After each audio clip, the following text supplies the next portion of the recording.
V dnešnom videu si ukážeme nastavenie sušeného mliečka na prístroj Baby Brezza Formula Pro. Takže otvoríme si veko nádoby, otvoríme si mliečko, nasypeme ho celé dovnútra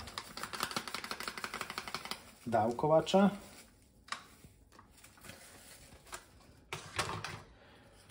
Treba si dať pozor na to, aby vám prášok bol nad minimum a pod maximum.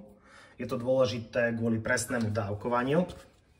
Následne zatvoríte veko, navolíte si podľa nastavenia presného prášok, to znamená stupeň, ktorým to má dávkovať. Zvolíte si teplotu, zvolíte si mililitráž a prístroj vám môže nadávkovať mliečko. V nasledujúcom videu vám ukážeme, ako si presne nastaviť stupeň mliečka jednotlivých výrobcov.